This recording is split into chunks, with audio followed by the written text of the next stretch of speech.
Merry Christmas, Jerry. How's the real estate business? Kind of early with your greeting, aren't you, Sam? Well, I gotta get him in sometime. I may not see you again until next Christmas. If this real estate racket gets any crazier, and I'll be dead by next Christmas. Business is booming, isn't it? Sure. Ever since the men came back from the war, it's boomed. That's just the problem. 10 couples for every available house.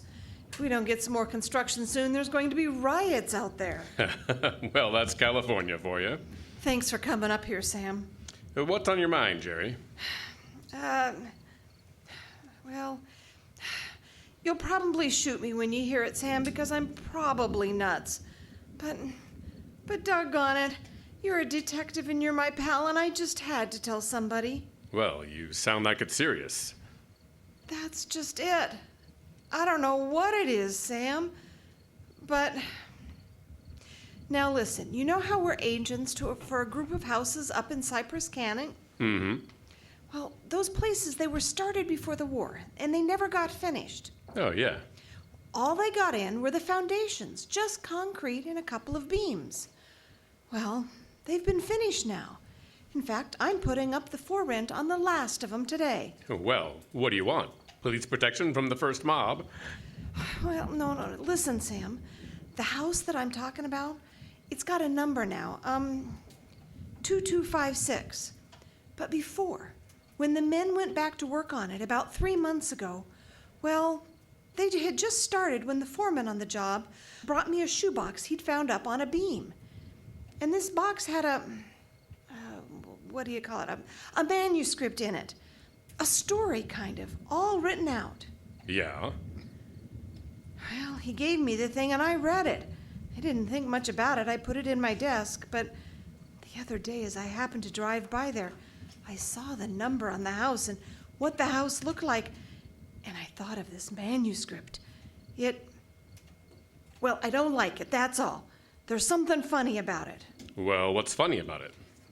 Well, mind you, this thing was found in an unfinished house in Cypress Canyon. House was only just started building. All right. Well, listen, Sam, I want to read it to you. If you've got the time, then you'll see what I mean. All right, shoot. Well, here's how it begins.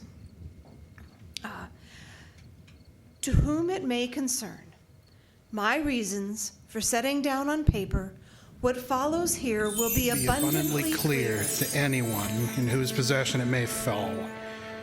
First, let me say I'm a very ordinary person. My name is James A. Woods, 35 years old, by profession a chemical engineer. My wife Ellen was a school teacher when I met and married her in Indiana 7 years ago.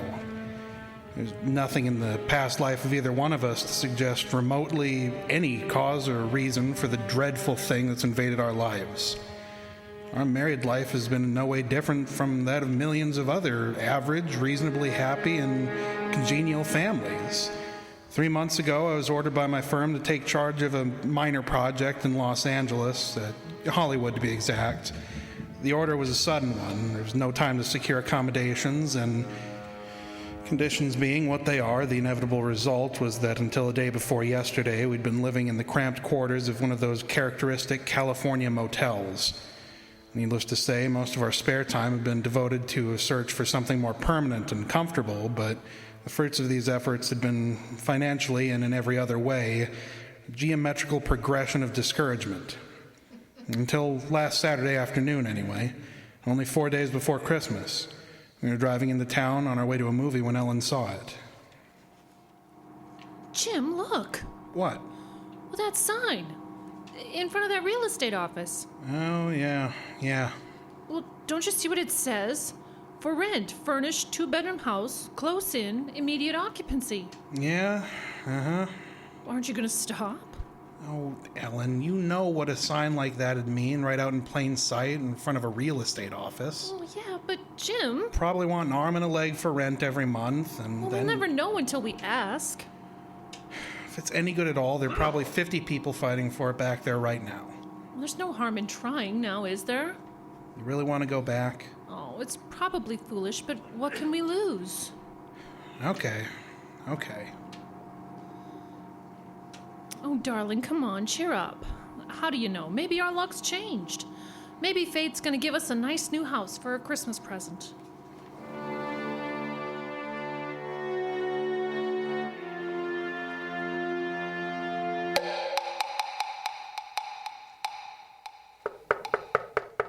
Come in.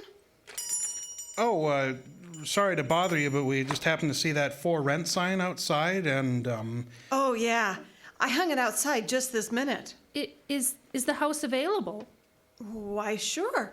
Sure it is. let me introduce myself. My name is James A. Woods, and this is my wife, Ellen. Well, how do you do? Wow. Looks like it's getting ready to rain. Yeah, so it does, doesn't it?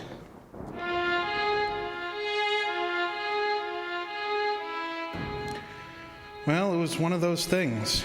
Real estate agent had just been authorized to rent the place by mail that morning, and she'd hardly had time to look at it herself and put up her sign when we drove up.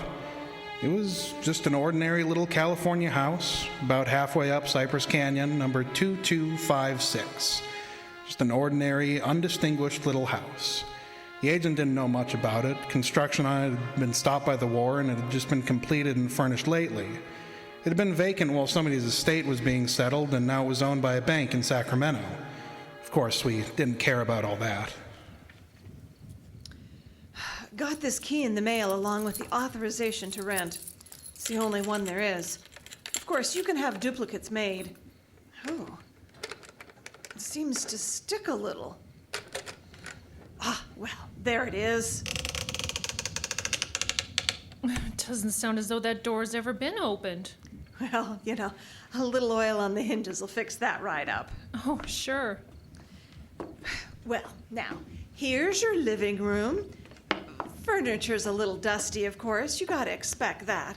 It's good furniture, though, you see. Benson Brothers. Yes, uh-huh. Now, over here's a little den. Paneled, you see, radio, fireplace. Really attractive little room, particularly for a man. Uh-huh, yep. Now, the bedroom's off the living room. Here. Everything's all on one floor. You understand? Mm-hmm. It's quite nice, I think. Yes, uh-huh. You can see that you'll get the morning sun here. There's a view of the canyon through these front windows. You'll get cross ventilation. That's about all there was to it. It wasn't the best place in the world. It was small and badly built, but what would you have done? We took it, with as little inspection as that.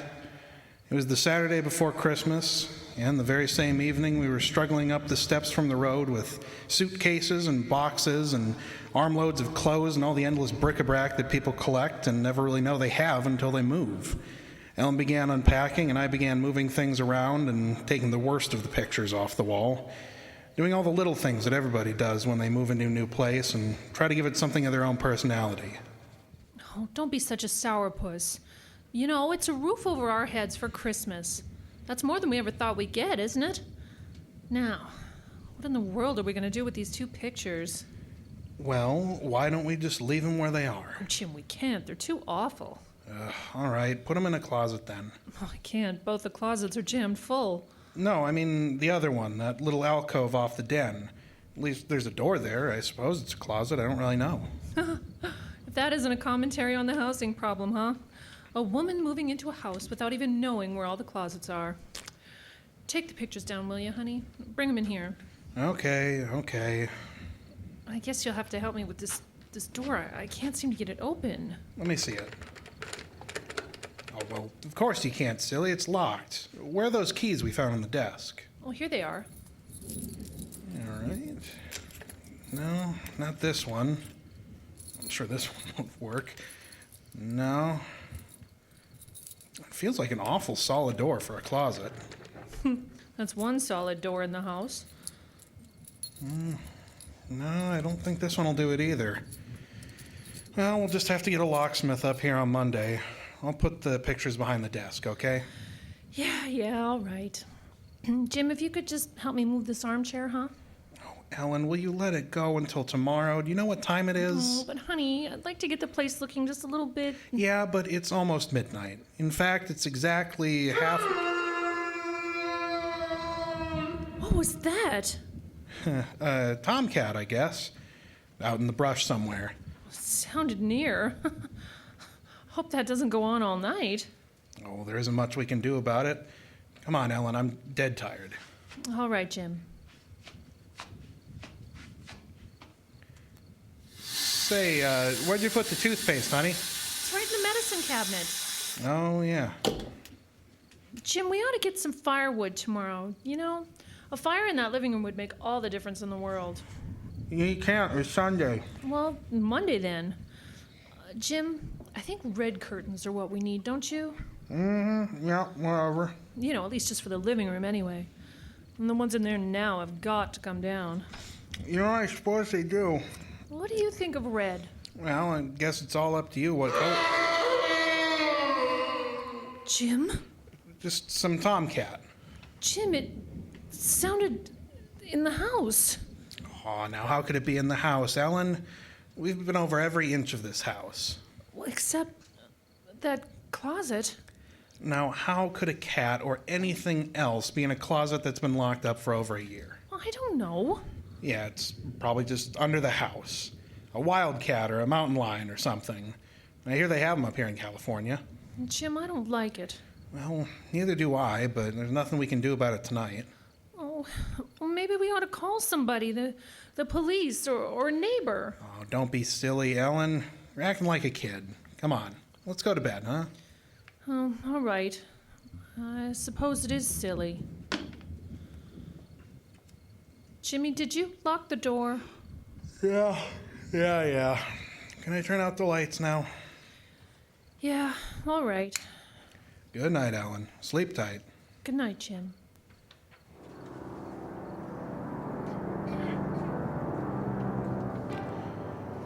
I don't know what time it was.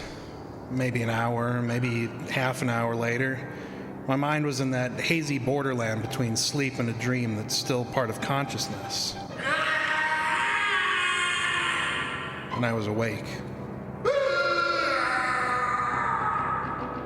Ellen, you all right? Yes? Did you have a nightmare or something? No, I heard it too. Well, that didn't sound like any cat. Put on the light. Yeah. It seemed to be out there, Jim. In the house somewhere. I'm gonna look into this. Jim, be careful. Come on. Where's my shotgun? In the den, I think. Jim! What? There's something wet. What? Wet? We're running from under the closet door. It's sticky. Ellen, don't touch it. I had to. Jim, it's blood.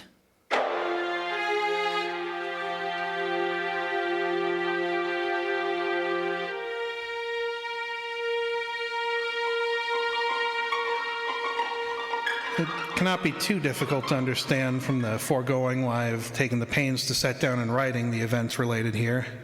To find in one's newly rented house a closet which cannot be opened is in itself certainly no great cause for alarm, but to be awakened in the stillness of the night by unearthly cries within that house, to find oozing from under that closet door something that is unquestionably blood, that's another matter entirely.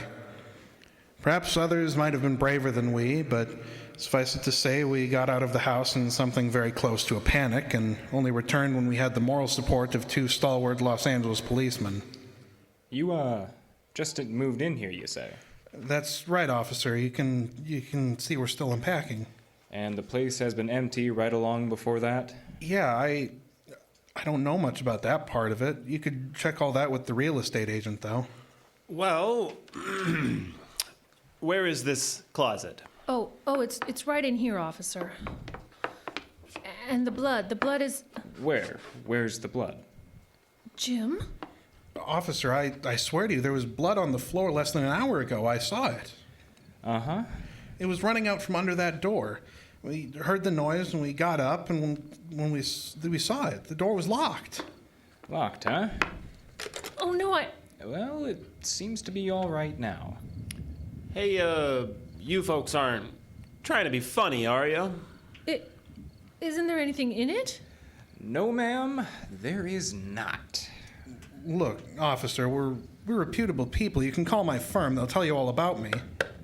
There's nothing wrong with this closet. Walls are solid. No trapdoors. Look, if you think I'm lying, you haven't... I didn't say that, mister. Oh, you probably did hear some sort of noise, and you got a little panicky, Well, and... what about the blood? It got on my hands. It isn't there now, is it? Yes. Where? I feel it. All right. Now you folks take it easy. You know you're liable to hear all kinds of noises up in these canyons at night. You're, from the east, you say? Yeah, I'm sorry, officer. Oh, that's all right. That's all right. If you have any real trouble, call on us anytime. All right. Well, good night. Good night. Good night. Hey, you oughta have this door fixed. That's enough to scare you. Yeah, we're gonna have it fixed.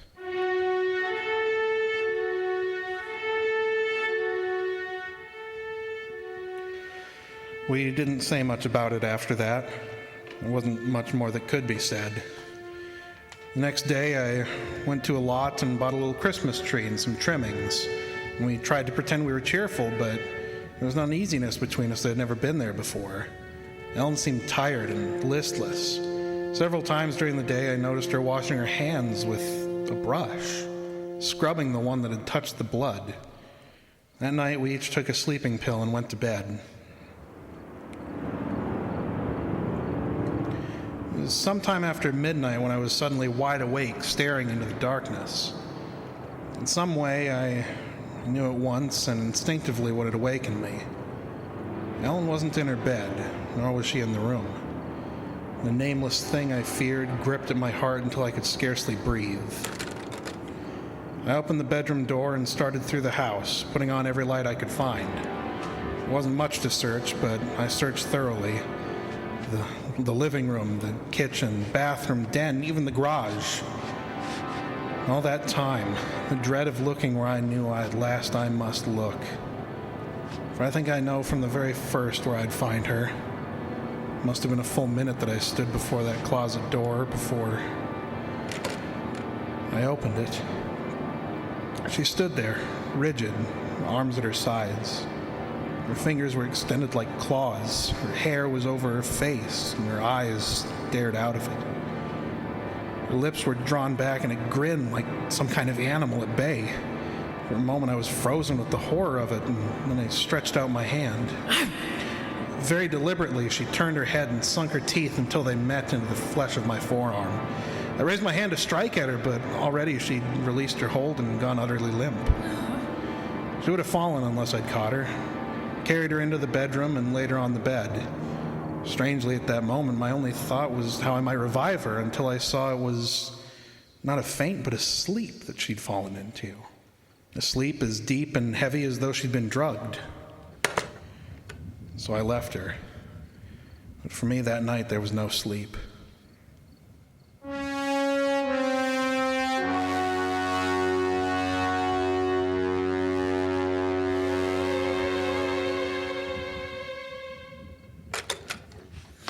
Jim? Yes, Ellen? What are you doing up so early? Oh, I got a little restless. Went out to make some coffee. Oh, I had the most wonderful sleep. Oh, and I feel so rested. Do you? Mm-hmm. Jim, What? what's the matter with your arm? Oh, I just heard it. Well, honey, it's terribly swollen. Let me see it. No, it's all right, Ellen. Oh, it isn't all right. You've got to go see Dr. Westleaf right away. Sure, I will. No, now you promised me, Jim, that you'll go first thing this morning. How did it happen? There was a dog. Dog? Yeah, I heard him trying to chew through the screen door, so I went out to chase him away and he bit me. What? You mean with all that racket and I didn't even wake up? No, Ellen, you didn't even wake up.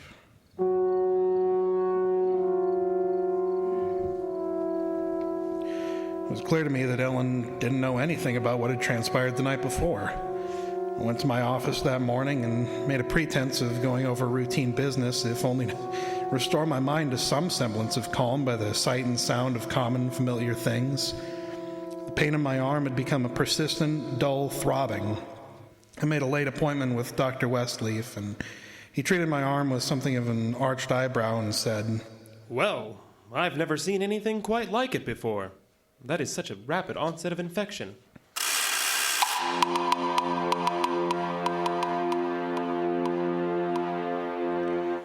It was dark when I left his office. I hadn't realized it was so late. Driving home, my car seemed sluggish until I saw the needle on the dashboard. I realized I was pushing it to the utmost of its speed.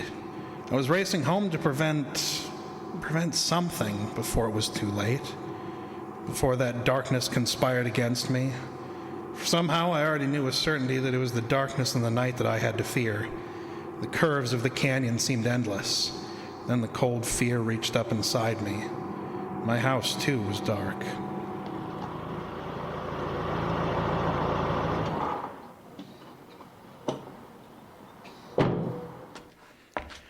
I went slowly up the stone steps from the road, looking, praying for some sign of light or life, but there was none. The house was empty. Ellen was gone. I looked with the same self-torturing thoroughness and in that closet first of all, knowing as I did so it was hopeless.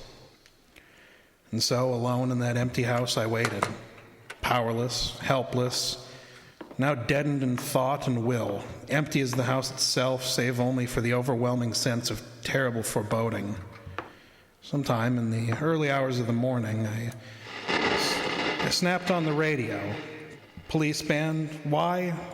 Surely a minor question now. I only know that I did. And then I heard it. Car 58, go to Laurel Canyon, 4000 block. A report a man has been injured or attacked. Condition thought to be critical. Ambulance will follow. That is all. I was there almost before the police, edging my way through the little crowd, staring down at the man lying there in his white uniform under the streetlight. Yeah, it's a milkman, poor guy. I heard him scream, but when I got here, he was just like this.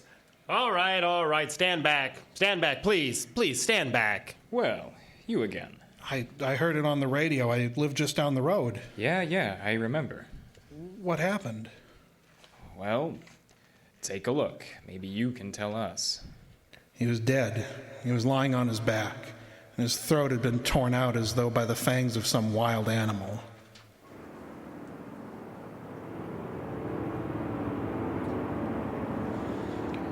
It's now Christmas Eve, or rather Christmas morning, a little after midnight.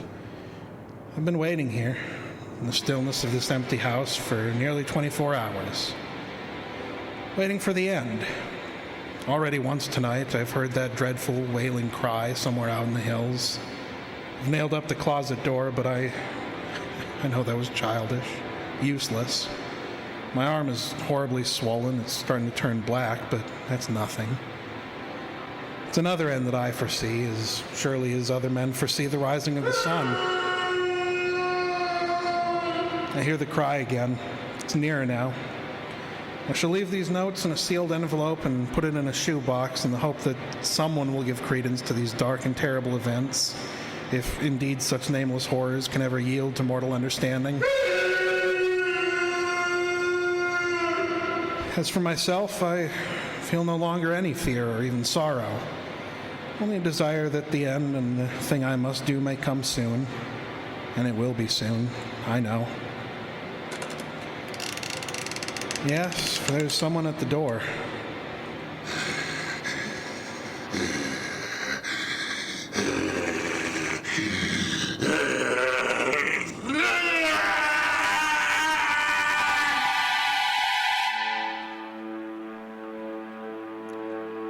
Someone at the door. Huh? What do you make of it, Sam? Well, it's quite a yarn. Well, what of it? That's what I thought.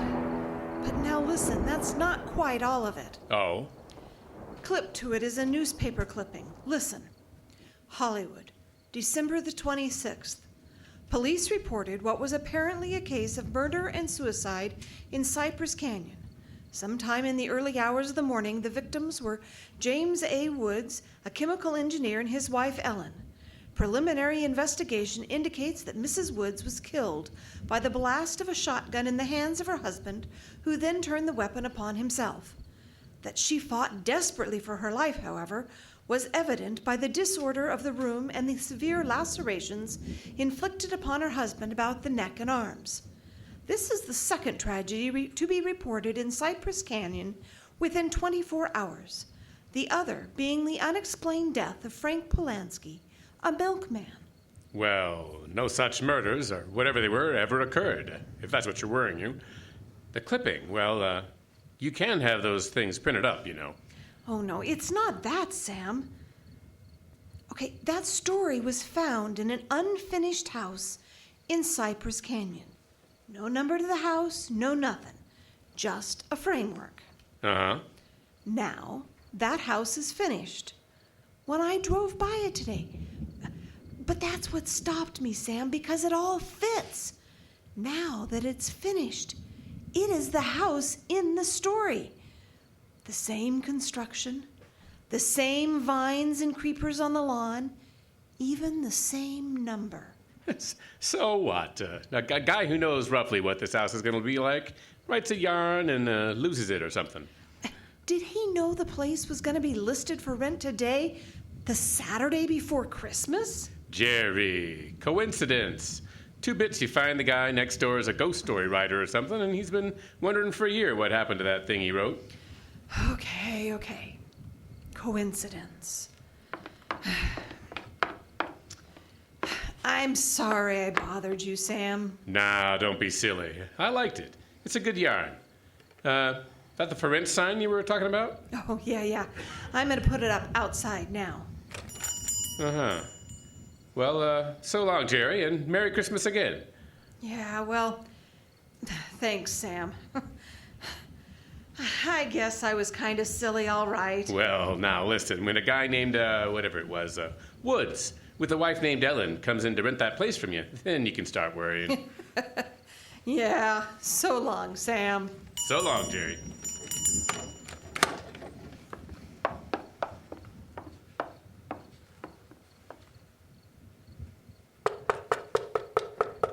Come in. Oh, we're sorry to bother you, but we just happened to see that for rent sign outside. Yeah, I hung it out just this minute. Is the house available? Why, sure it is. Let me introduce myself. My name is James A. Woods, and this is my wife, Ellen. How do? Wow. It looks like it's getting ready. Yes, it does, doesn't it?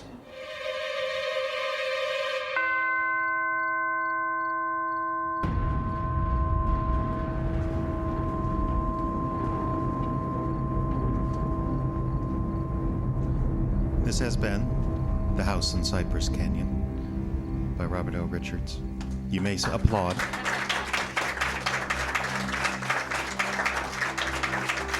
A cast worth repeating: Justin Kapla, ladies and gentlemen. Ms. Aela Mackintosh. Cody Boyer is back there. KCC-TV would like the shy people to step into the camera's warm glow. There's Cody Boyer. Diane Adams, and Caleb Silvers. And Jeffrey. Oh yes, I'm Jeff Adams. I did sound effects.